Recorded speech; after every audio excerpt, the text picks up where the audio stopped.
কেমন আছো বন্ধুরা? আশা করি তোমরা যে যেখান থেকে আমার এই ভিডিওটা দেখছো সবাই ভালো আছো, সুস্থ আছো। Welcome to my Facebook profile angelic divine 777 and divine tarot by Shreya. আজকে এই মুহূর্তে দেখে নেব যে তোমাদের guidance card of the day কোনটা আসলো, ডিভাইন তোমাদেরকে কি দেখাতে চাইছে। কেমন গাইডেন্স কার্ড কি আসলো? 2 অফ ওয়ান্ডস। তোমরা না ভীষণ কনফিউশনে আছো, এবং এই কনফিউশনে আছো বলে তোমরা প্রপার ডিসিশন নিতে পারছো না। সো ফার্স্ট তোমাদের যেটা করতে হবে, you have to chalk out. তোমাদের একটা প্ল্যানিংয়ের খুব প্রয়োজন। প্ল্যান করো এবং সেই অনুযায়ী সেটাকে ধীরে ধীরে সেটাকে এক্সিকিউট করো, ঠিক আছে?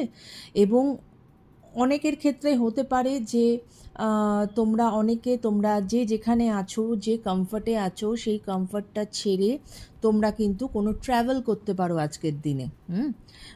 এবং সেটা হতে পারে ওভারসিজ ট্র্যাভেলও কিন্তু তোমাদের জন্য হতে পারে কারোর জন্য। তবে বেশিরভাগের জন্য যেটা হচ্ছে যে তোমরা খুব একটা ইমব্যালেন্স সিচুয়েশানে আছো এবং ডিসিশন যেটুকু নিতে পারছো না, তাই সবথেকে যেটা ইম্পর্ট্যান্ট তোমাদের জন্য এখন, দ্যাট ইজ প্ল্যানিং।